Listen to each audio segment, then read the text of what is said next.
আসসালামু আলাইকুম রহমতুল্লাহি বারাকাতুহু। আমি একজন বাংলাদেশি নাগরিক। আমি মোজাম্বিক কর্মরত অবস্থায় আছি।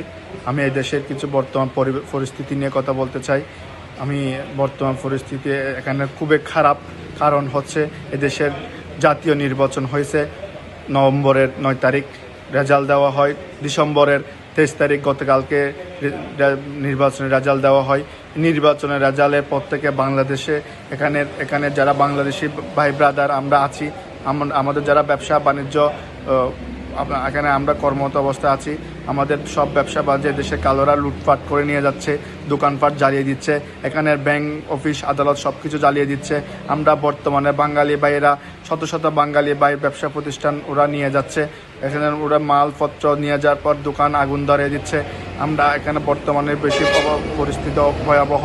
এখানে আমরা যারা বাংলাদেশি ভাই ব্রাদার আছে আমরা অনিরাপত্তাহীনতা ভুগতেছি।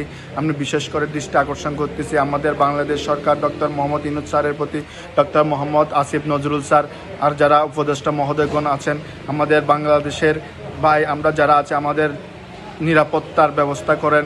আপনার এই দেশের দূতাবাসের সাথে কথাবার্তা বলে একটা আমাদের জন্য নিরাপত্তা ব্যবস্থা করে দেন।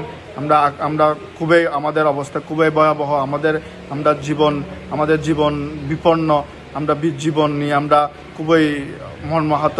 আমরা খুব অসহায়ত্ব ফিল করতেছি বর্তমানে। এদেশের অবস্থা এদেশের খুবই খারাপ একটা সিচুয়েশন হয়ে গেছে। এদেশের কালোরা আমাদের উপর বিভিন্ন সময় আমাদের ব্যবসা প্রতিষ্ঠানের উপর আক্রমণ করতেছে।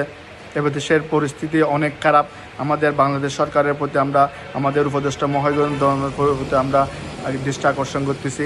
এই দেশের দূতাবাসের সাথে কথাবার্তা বলে একটা আমাদের জন্য আমরা বাংলাদেশের ভাই ব্রাদার যারা আছে এদের জন্য একটা সঠিক আমরা যে নিরাপত্তায় থাকতে পারি এরকম নিরাপত্তা দেওয়া হয়।